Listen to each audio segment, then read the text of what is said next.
in keeping with the principles discussed in the said judgment. A bare perusal of the pleadings in the present matter indicate the emergence of two factions within the NCP, the Ajit Pawar faction and the Sharad Pawar faction. Although the said judgment was in the matter that arose from a somewhat similar political situation that arose in the House concerning the Shiv Sena, it does constitute a precedent that would apply on all four of the petition present disqualification matters as well. Hence, keeping in view the similar factual matrix and the law laid down by the Honorable Supreme Court in Subhash Desai Supra, I will prima facie determine which faction is the real political party for the purpose of adjudicating these disqualification petitions. The said preliminary determination is necessary before examining the merits and deciding whether respondents have incurred disqualification under the 10th schedule of the Constitution of India. Therefore, to quote, the preliminary issue that arises for my consideration before delving into the merits of disqualification petition under the 10th schedule is which among the two factions was the real NCP political party for the purpose of deciding the present disqualification petitions. The other issue framed for my consideration in this group of disqualification petitions is whether the respondents have incurred disqualification in terms of paragraph 2(1)(a) of the 10th schedule of the Constitution of India on account of their alleged acts, omissions and/or conduct. So we'll go to the analysis, observations and the findings with regards to which amongst the two factions is the real NCP political party for the purpose of deciding the present disqualification petition.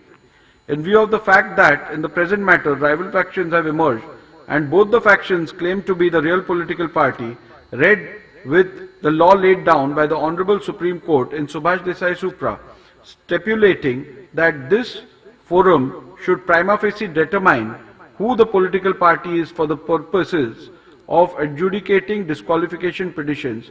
If two or more factions claim to be that political party, it is necessary to consider and determine the preliminary issue before examining the merits of these disqualification petitions. Principles laid down by the Honorable Supreme Court in Subhash Desai relevant for the purpose of determining who the political party is. I am not reading out all the contents of the Subhash Desai which we have referred to and relied upon. I will straight away go to my observations. Thus, what emerges from the principles laid down by the Honorable Apex Court is that the question of who the real political party is has to be considered and determined after giving due weightage to 1. The constitution of the political party, 2. The leadership structure of the party, and 3. The legislative majority if two or more factions claim to be the real political party. The question as to who the real political party is hereinafter referred to as the preliminary issue. Since in these proceedings both the factions are claiming to be the real political party at the relevant point of time, and as the said issue arose for determination in these proceedings on 16 January 2024, the said preliminary issue was also framed as one of the issues in these disqualification petitions, thereby affording an opportunity to the parties to make their submissions on this point. I proceed to consider and adjudicate on this. I would be adjudicating the said preliminary issue based on 1. The principles laid down by the Honorable Apex Court, 2. Record available with the Maharashtra Legislature Secretariat, and 3. Submissions made and documents referred to by the parties during the course of the hearing in these disqualification petitions. Petitioner's submissions on the preliminary issue, I am not going to go into reading those submissions again. They are a part of my order which you can refer to. There are also observations with regards to the respondent submissions on the preliminary issue, which also are there in my order, which I wouldn't be reading out at this point of time. Analysis, observations and conclusions on the preliminary issue. As recorded earlier, the decision of the preliminary issue has to be taken after careful analysis of 1. The constitution of the NCP, 2. The leadership structure of NCP, and 3. The legislative majority. After having heard both the sides on the above aspects, I now propose to proceed to record my observations and findings on the preliminary issue. In the present matter, there is no dispute as to the relevant NCP constitution. Both the parties have placed reliance on the constitution and rules annexed as Annexure R1 and R2 to the reply filed by the respondents. The said constitution of the NCP and rules are hereinafter referred to as the NCP constitution and NCP rules. On 30th June 2023, a resolution was passed by 41 legislators of the NCP electing Shri Ajit Pawar as the President of NCP. A dispute under paragraph 15 of the symbol order was also preferred by the Ajit Pawar faction before the Election Commission of India.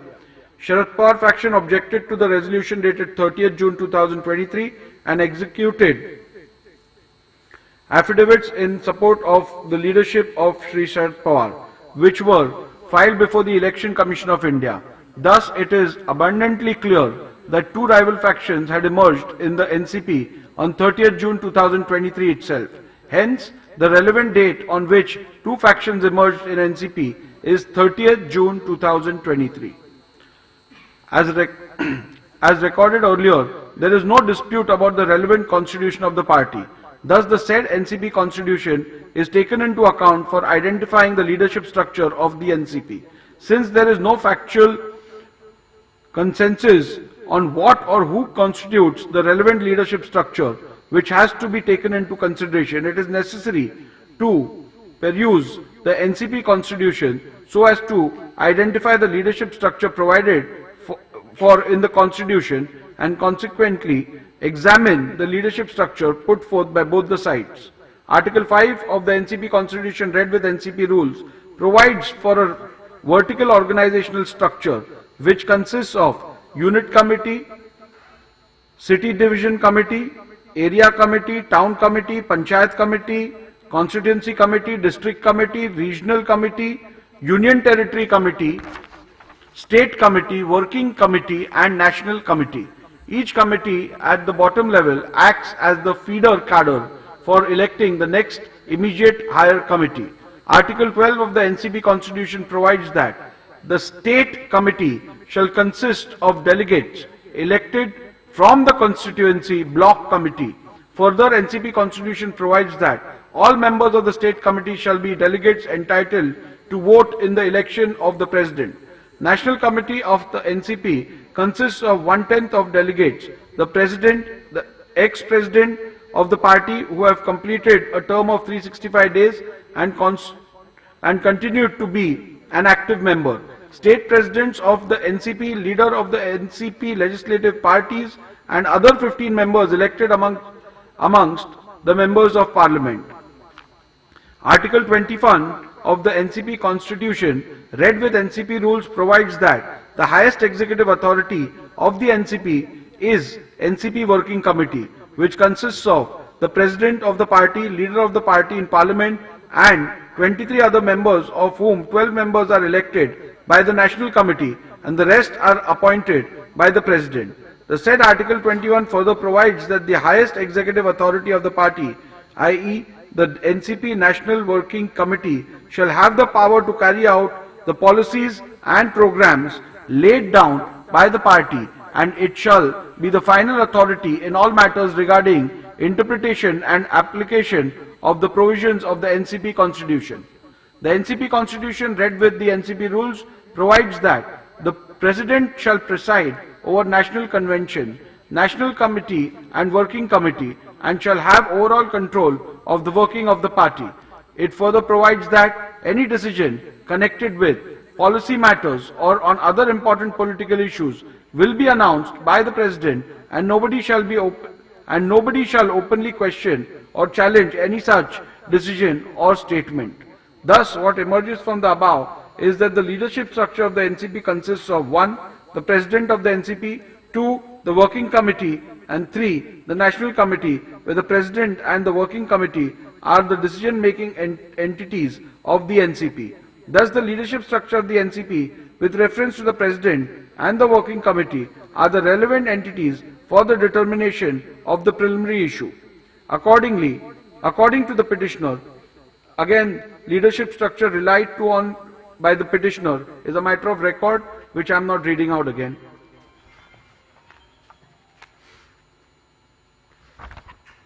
According to the petitioner, a valid leadership structure in consonance with the NCP constitution exists, as is evident from the letter dated 15 September 2022 issued by Shri T.P. Pitambaram Master, addressed to the Election Commission, intimating details of organizational elections held in the year 2022, and 2. The internal NCP correspondence by way of notification dated 15 September 2022 issued by Shri Praful Patel, intimating the national office bearers, working committee members, state union territory presidents, etc.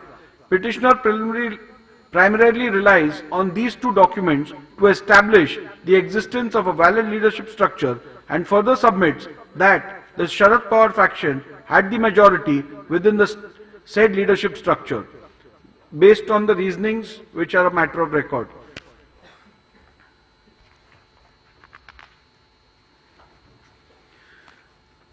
The respondent, however, countered this leadership structure on the grounds that the said leadership structure cannot be taken into account, as the said leadership structure came into existence without following the due process of election appointment as provided in the NCP constitution.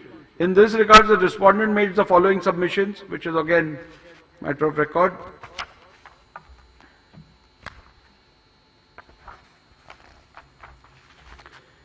Even though the preliminary submissions of the respondent on the leadership structure is that no leadership structure exists which can be a basis for rendering any finding on the preliminary issue, the respondents in the alternative relied on the resolution dated 30th June 2023, whereby Shri Ajit Pawar was elected as the president of the NCP.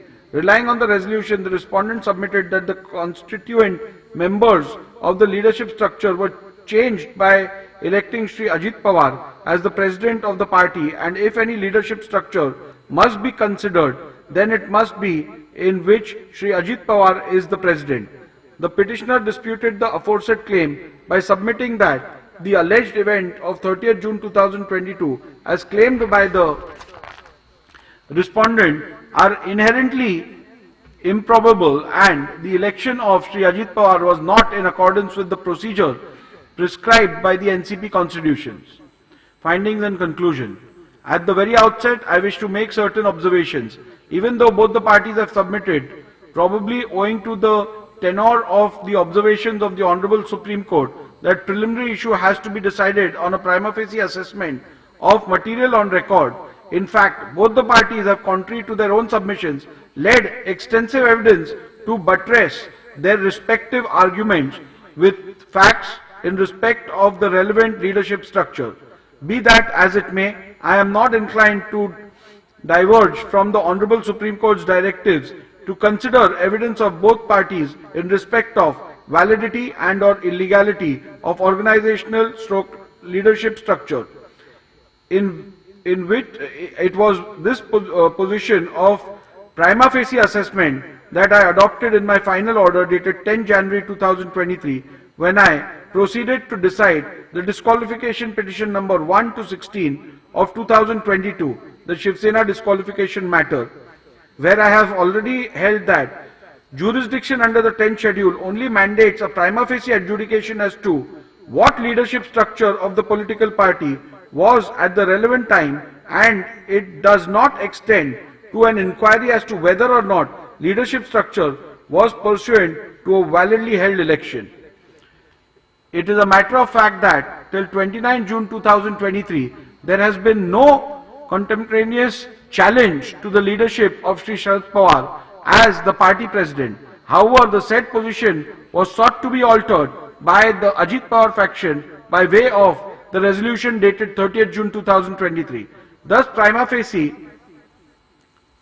as on 30th June 2023, there existed two parallel claims in respect of the NCP leadership, the one according to the petitioner claiming Shri Sharad Pawar is the party president, and the other one claimed by the respondents where Shri Ajit Pawar is the party president. In order to try and demonstrate that their separate claims to the leadership of the party by their respective presidents, both the parties have led oral and documentary evidence. and argued exhaustively. Both the parties claim that it is their leader who was validly elected according to the NCP constitution, and the claim of the other side therefore cannot be entertained. Furthermore, both parties claim that other side's claim as to the leader's election as the party president was not accordance with the NCP constitution. As noted earlier, under the 10th schedule, while deciding the preliminary issue, I cannot go into the validity and or legality of elections to the leadership. I am therefore confronted with the rival assertions which clearly indicate the existence of two persons claiming leadership of the party. It is to be noted at this juncture that the respondent number 1 to 9 of petition number 1 of 2023 joined the government on 2nd July 2023. The resolution electing Shri Ajit Pawar came to be passed on 30th June 2023. This leads to a peculiar situation where there are seen to exist two parallel leadership structures and two party presidents prior to the alleged conduct attracting disqualification. Undoubtedly, the rival parties have tried to lead evidence to justify their opposing stand about the validity of the election of their leader to the post of president. They have tried to show how their separate processes of election were justified by the NCP constitution. I am not inclined to go into their evidence or appreciate their evidence-based arguments because this would lead deciding whether the rival elections were in keeping with the constitution and the rules, and whether factually Shri Sharad Pawar or Shri Ajit Pawar were validly elected, or whether in fact Shri Sharad Pawar had resigned at the relevant time. I possess no jurisdiction to issue any such declaratory orders. In the absence of such jurisdiction, which is certainly not available under the 10th schedule of the Constitution, or the wherewithal to examine the correctness, validity and legality of parallel claims of valid stroke legal elections, I need not and cannot undertake such an inquiry. Thus, for this reason alone, relying on the test of organizational stroke leadership structure to examine the two parallel rival claims in respect of the leadership about the post of party president, I cannot arrive at even a prima facie decision on the preliminary issue. Irrespective of my findings herein above, if the leadership structure relied on by the petitioner is looked at even for ascertaining the prima facie position, it is seen that it cannot form the basis for determining the preliminary issue for the following reasons.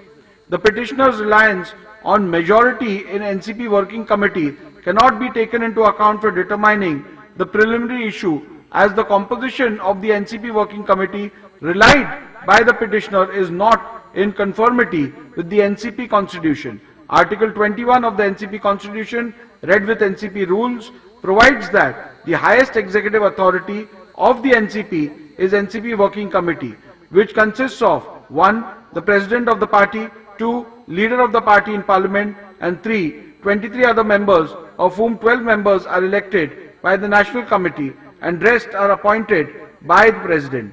A perusal of the documents relied on by the petitioner to show the composition of the NCP working committee indicates that the NCP working committee had 28 members, whereas the NCP constitution provides for only maximum 25 members. The said document shows 16 permanent invitees, whereas the NCP constitution does not provide for any permanent invitees. The petitioner submitted that in the national committee, Sharad Pawar faction enjoyed the majority support amongst the delegates elected from the state committees. However, the petitioner has not provided any document which reflects the election of such delegates. Thus, in the absence of any record reflecting the election result and names of delegates, the said claim cannot be accepted by blindly appreciating it to be true. Thus, the submission of the petitioner that Sharad Pawar faction enjoyed majority support in the national committee cannot be relied upon to determine organizational majority. Support of the president and or will of the President is not a reliable factor to determine the preliminary issue, as both the factions challenges their respective leaders, claiming that the leader was not validly elected. As held earlier, under the 10th schedule, such claims cannot be adjudicated. It was open for both the parties to have initiated appropriate proceedings to get a declaration to that effect.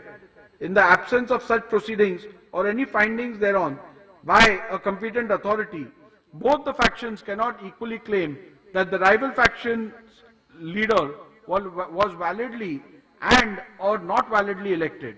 Thus, for reasons recorded here and above, I hold that leadership structure relied on by the petitioner and or respondents cannot be taken into account for determining the preliminary issue, as it would be an impossible attempt. Legislative maturity considered. As recorded earlier, the Honorable Supreme Court in Subhash Desai Supra has held that the question of who the real political party is has to be considered and determined after giving due weightage to 1. the NCP constitution, 2. the leadership structure of the party, and 3. legislative majority if two or factions claiming to be the real political party. Having arrived at the conclusion that leadership structure and or organizational structure does not provide a reasonable outcome to settle the issue of which faction is the real political party, I now turn to the test or mechanism that exists based on the legislative majority. Before delving further, the petitioner's submission that legislative majority cannot at all be taken into consideration has to be considered. The petitioner has placed reliance on paragraph 102 to 111 of Subhash Desai Supra in support of this submission. However, a careful reading of Subhash Desai Supra shows that the said submission is misplaced. Paragraph 102 to 111 of Subhash Desai Supra deals with the issue of who appoints the leader and the whip of the party in house. In the said regard, it was held by the Honorable Supreme Court that it is not the legislature party but the political party which appoints the whip and the leader in the house. The ratio cannot be read to mean that the legislative majority cannot at all be considered while determining the preliminary issue. In paragraph 168 of the Subhash Desai Supra, the Honorable Supreme Court has in clear terms laid down that for the purpose of disqualification petition, the Speaker, while deciding the issue of real political party, has to take into consideration the leadership structure specified and identifiable from the constitution of the party along with the legislative assembly majority. The only rider provided is in the said paragraph 168 was that determination of who the real political party is must not be based on a blind appreciation of legislative majority.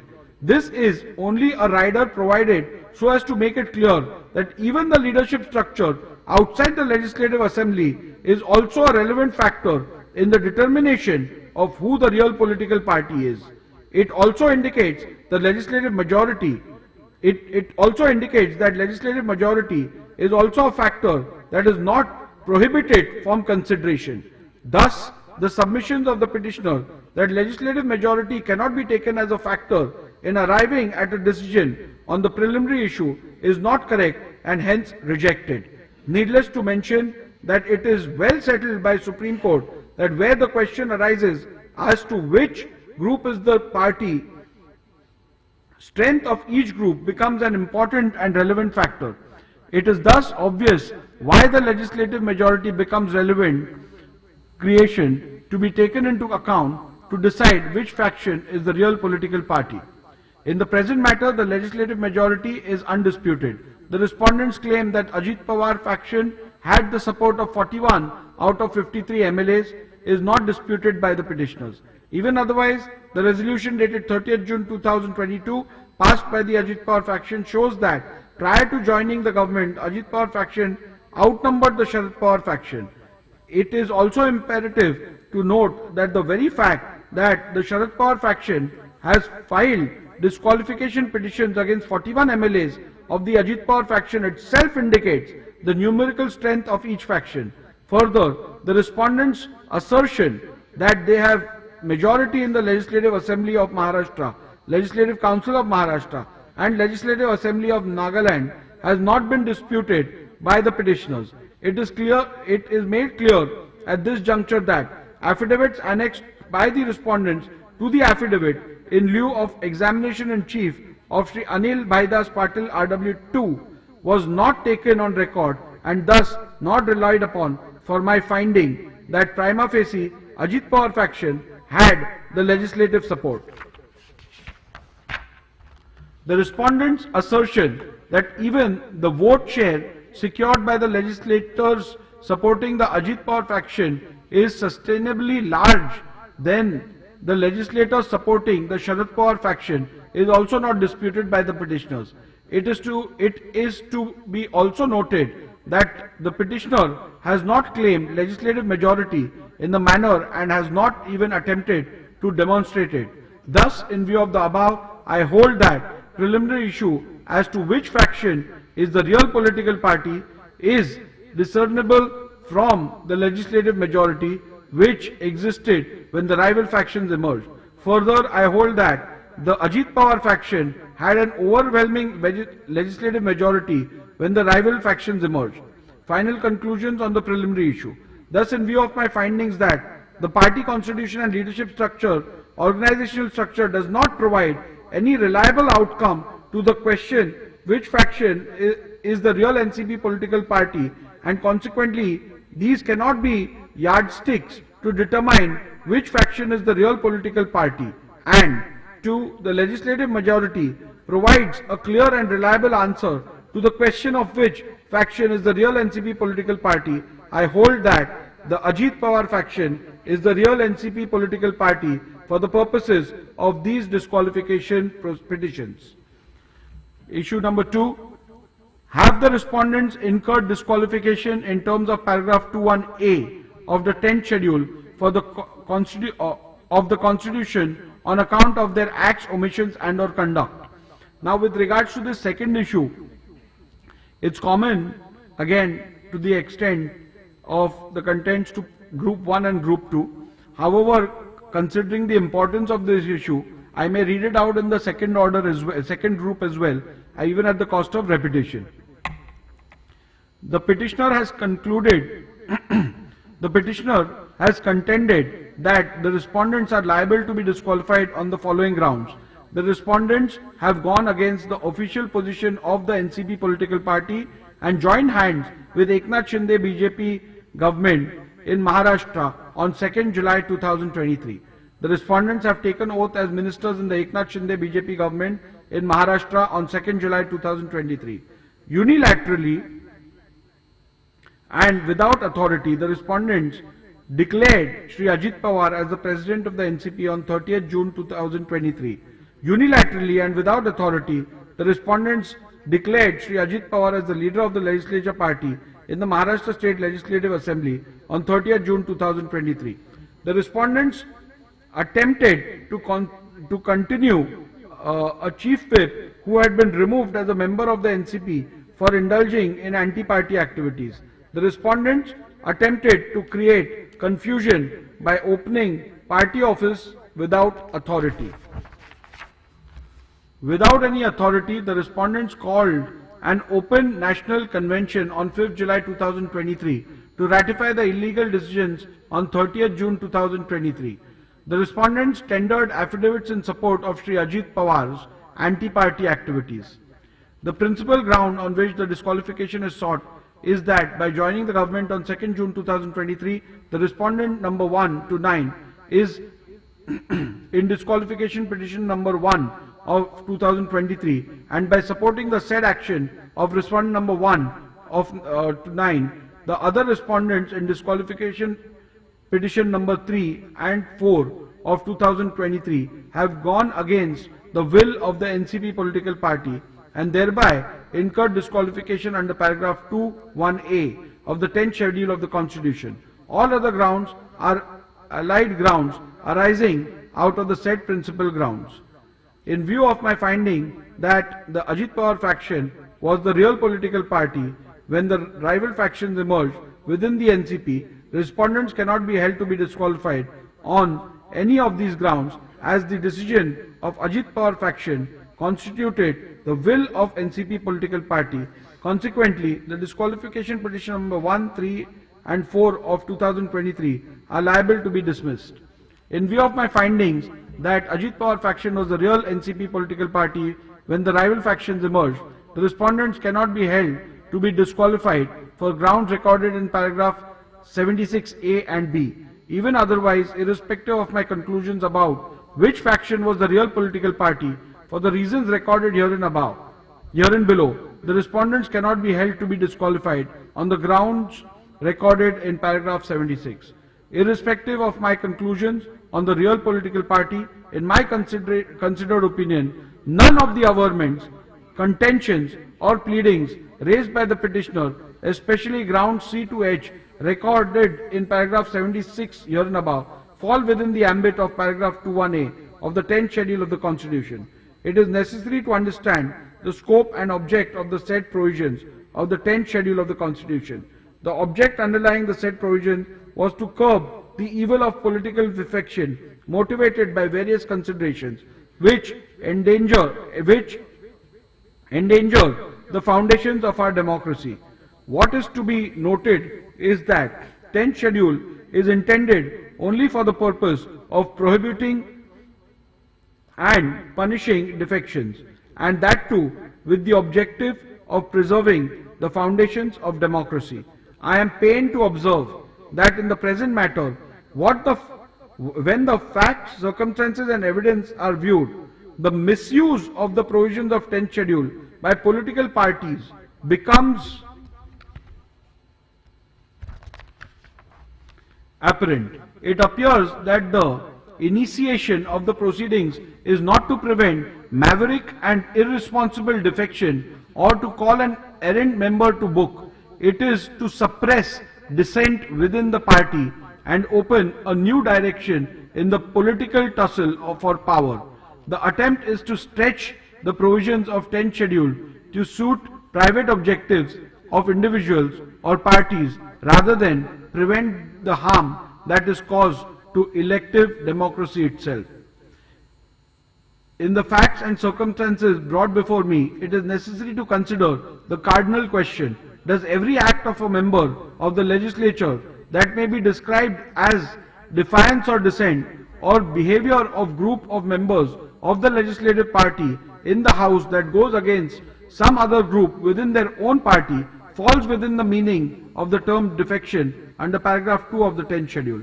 As the Speaker and even as an elected representative, I witness the daily churning of politics as it plays out before me. I see members, their political leaders and their parties as if through a kaleidoscope, making and breaking into new forms, forging new alliances, undoing old relationships, striking out in unknown directions. This is in the very nature of politics, and as we see it unfolding before our eyes, it is the reality of politics today. Surely every such action cannot qualify as defection within the meaning of the 10th schedule. The constitutional bench in the case of Kyoto Holohan versus Zuchilu and others has somewhat touched upon these aspects. I have referred to Kyoto and how Kyoto has dealt with these issues. Then, would every act of defiance or dissent or behavior of groups of members that goes against some other group within their political party fall within the meaning of the term defection under paragraph 2 of the 10th schedule? The question, no doubt, is foundational, but by no means is it the only question that arises for consideration. The companion question that arises is equally fundamental. Is the 10th schedule a tool to control opposition within the political rank of the party? Assuming that rightly or wrongly the behavior of the acts of the respondent in these groups of petitions of raising their voice against Shri Sharad Pawar and disobeying the diktats of Shri Sharad Pawar amounts to indiscipline Could such action amount to members having voluntarily giving up membership of the party, thereby attracting disqualification under the 10th schedule? The event that unfolded between 30th June 2022 and 2nd July 2022 were clearly in the nature of intra-party dissent within the Nationalist Congress Party, and the members of the party stood divided between two leaders, i.e. Shri Sharad Pawar and Shri Ajit Pawar. But this conflict was clearly within the political party. Questioning the decision of Shri Sharad Pawar and going against his wishes cannot be said to be an act of defection or of leaving the party. It is a dissent expressed by the members of the NCP. At no point of time did any of the leaders, including the respondents, ever made any attempt that would amount to a statement or contention to leave the NCP political party. Members of the party expressing concerns against certain political behavior of other members of the party would not constitute defection. Under the 10th schedule, such collective dissent would remain to be a dissent within the political party, even when it began to be raised publicly on the platform other than party forums. It may not be to the liking of this leader or that, but it would still remain to be a dissent and not desertion. A word about dissent. Intra-party dissent by individual members of a political party need to be distinguished from collective dissent of a group in the legislative party. It further needs to be established that if such collective dissent has occurred, it amounts to defection from the party. Here, an examination of the motive also becomes relevant. I need to decide whether collective dissent against the party leadership can be termed as honest dissent within the political party, permissible in a democratic institution such as the political party. Further, whatever be the nature of the dissent, can it be given the status and character of dissent within the legislative party, which alone is a dissent on which the Speaker is empowered to act under the 10th schedule. A useful reference may be made to the recent judgment of the Honorable Supreme Court in the case of Balchandra L. Jarkiholi and others versus B.S. Yediyurappa and others, reported in 2011 7 SCC 1. It is an interesting case which had come up before the Honorable Supreme Court from state of Karnataka and touches upon this aspect. The fact of the said case were 13 MLAs of BJP and 2 other independent MLAs wrote to the Honorable Governor indicating that as MLAs of BJP they had become disillusioned with the functioning of the government headed by a Chief Minister and also the leader of the legislature party who belonged to their own party. After stating their reasons, they added that they were withdrawing support to the BJP government headed by Mr. B.S. Yediyurappa, but they would support BJP government with any other leader from BJP in its place. On the basis of the said letters, Governor asked the BJP Chief Minister to seek vote of confidence in the Legislative Assembly and also intimated this to the Speaker. On the same day itself, the Chief Minister filed disqualification petitions against his own MLAs, accusing them of voluntarily giving up membership of the political party. Upon issuance of show cause notice, the MLAs filed a reply stating that they did not intend to withdraw support to BJP but had withdrawn support only from the government headed by Shri Yediyurappa and that they would support any BJP government headed by a clean and efficient person. They asserted that their conduct did not fall within the scope of paragraph 21A of the 10th schedule. The Speaker, however, disqualified the MLAs under paragraph 21A of the 10th schedule. The Speaker's decision was challenged before the divisional bench of Karnataka High Court. The division bench, comprising of Honorable Chief Justice and Justice N. Kumar, gave differing judgments. The Honorable Chief Justice rejected all the contentions of the MLAs and dismissed the writ petitions, while Justice N. Kumar, in his separate judgment, differed with the views of the Honorable Chief Justice in regards to interpretation of paragraph 21A of the 10th schedule and set aside the Speaker's order. The matter was then referred to a third judge, who in turn concurred with the judgment of the Honorable Chief Justice. Thus, by a majority, it was held that Speaker had rightly disqualified BJP MLAs. The order of the Speaker and the judgment of the High Court was challenged before the Honorable Supreme Court. In its judgment, the Honorable Supreme Court extensively referred to with approval the observations made by the dissenting judge of the Karnataka High Court, Justice N. Kumar. I am in complete agreement with this view and am bound by it. I reproduce the said paragraph which are relevant for the present purpose. Justice N. Kumar, who along with the Chief Justice heard writ petitions filed by the appellant herein, in his separate judgment differed with the views expressed by the Chief Justice in regards to the interpretation of paragraph 21A of the 10th schedule of the Constitution.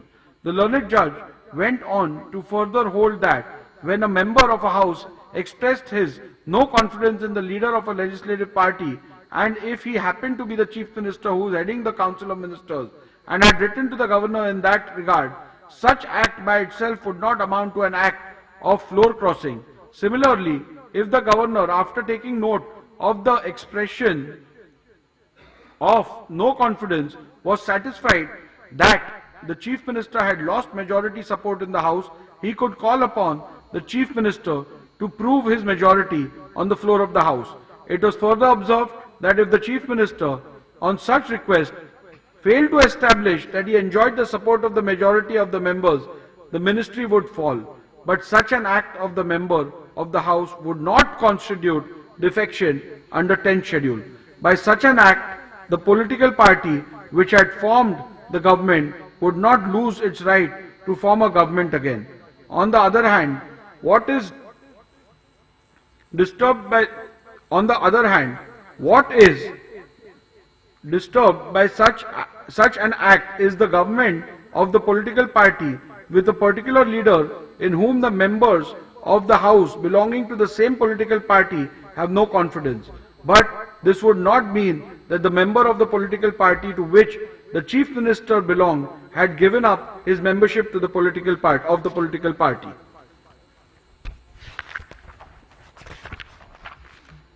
Having dealt with the various decisions referred to hereinabove, the learned judge came to the conclusion that it was clear that an act of no confidence in the leader of the legislative party does not amount to his voluntarily giving up membership of the political party. Similarly, his act of expressing no confidence in the government formed by the party with a particular leader as the Chief Minister would not also amount to a voluntary act of giving up the membership of that political party. The learned judge further observed that deserting the leader and deserting the government is not synonymous with deserting the party. If a member resigned from the ministry, it would not amount to defection. What constitutes defection under paragraph 21A of the 10th schedule is deserting the party. The learned judge observed that dissent is not defection, and the 10th schedule, while recognizing dissent, prohibits defection. In this background, on an appreciation of facts on record, I find that the present petition do not attract or justify actions under the 10th schedule. In my view, the petitioner cannot and should not use the provisions of 10th schedule as a weapon to silence or browbeat the members or to crush opposition. That would be a complete abuse of the process of law and would run counter to the constitutional intent behind the 10th schedule. It also underlines the instance of the Election Commission of India to bring about changes in the party constitution to make it more democratic by providing party cadre a platform to express themselves and give them a voice in the party's decision making. It may be that some members go overboard and make some statements or do some acts which may be in breach of party discipline. It would be for the political party to deal with them appropriately and not for the 10th schedule. Looking at the degree or gravity of the indiscipline, the concerned members may be censured, admonished, or reprimanded, or given a more extreme punishment such as suspension or expulsion from the party, as may be warranted by the party's rules. Even the most extreme punishment of expulsion from the party would not have the effect of these members losing their seat in the House. The members would remain as unattached members in the House, continuing to represent their constituencies, and they would still continue to be members of the political party for the purpose of 10th schedule. The 10th schedule is not intended to be used as a device for imposing inter-party discipline, much less for administering the party. No party leadership can use the provisions of 10th schedule as a deterrent to stifle the collective dissent of large number of members by threatening them with disqualification under the 10th schedule. In a given case, when a tussle for leadership arises between leaders in a political party, the elected members, as indeed the common party workers, usually cannot remain mute onlookers. They are compelled to choose sides. Whatever else may be the consequences of their action or inaction, the parties cannot expect that the Speaker's office be used to eradicate opposition or quell dissent in party ranks by employing the mechanism of the 10th schedule. 10th schedule can only enter the arena if members voluntarily give up membership of the party. As things stand, the Speaker has no role to play in the game of political tussle between warring party leaders. The Speaker's action of imposing penal consequences is prompted by the letter of the law or spirit behind the 10th schedule, which, in my considered view, is to preserve the democratic foundations of legislatures or the parliament.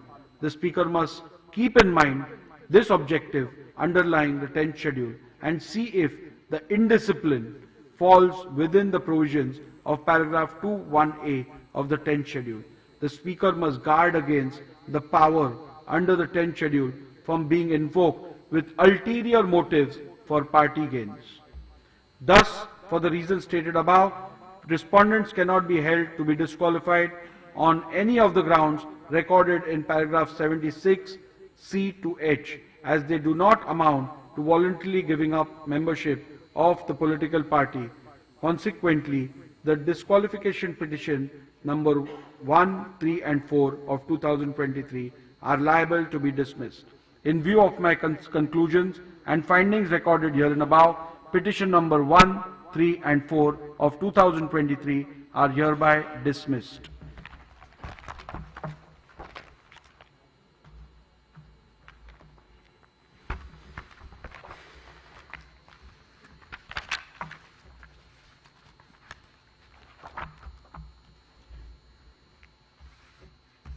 Shall now deal with the second group of petitions, being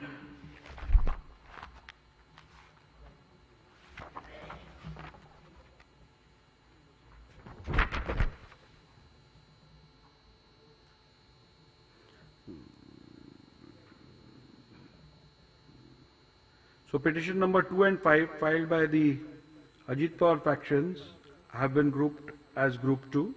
Really pronouncing the order for those petitions filed by the Ajit Pawar faction against the members belonging to the Sharad Pawar faction. The preliminary issue has already been decided, which is similar in both the groups, and I have already ruled on that and read out the relevant portions of the order which deal with that issue.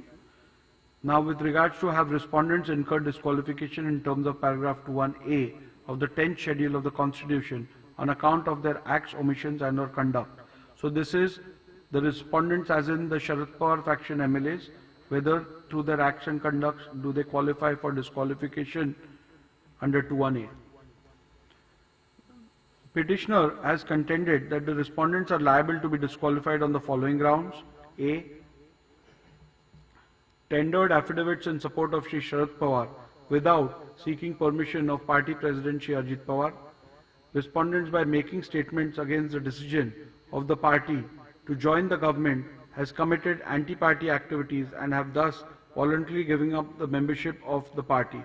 In my considered opinion, irrespective of my decision that the Ajit Pawar faction was a real NCP political party when the rival factions emerged, none of the averments, contentions or pleadings raised by the petitioner in this group of petitions shall fall within the ambit of paragraph 21A of the 10th schedule of the Constitution.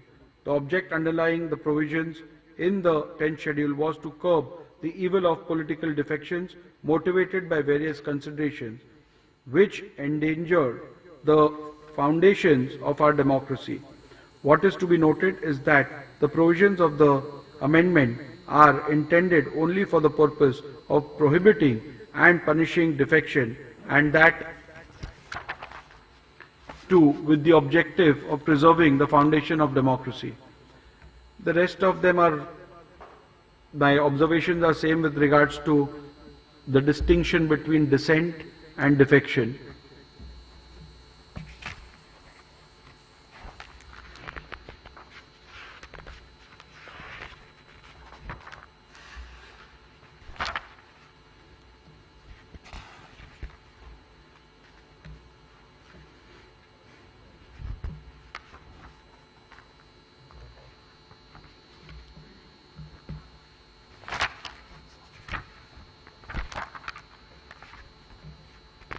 I have again quoted the Justice N. Kumar's observations and the Supreme Court's observation with regards to the issue with regards to dissent and defection. We've dealt with that in the previous order as well.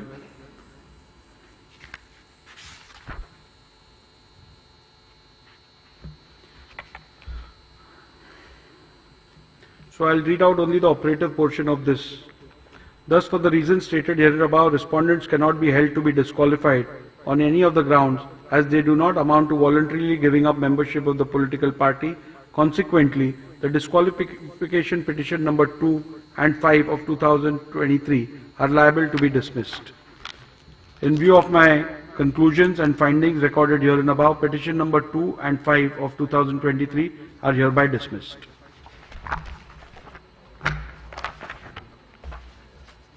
You all can apply for a certified copy, and the certified copy will be provided to you.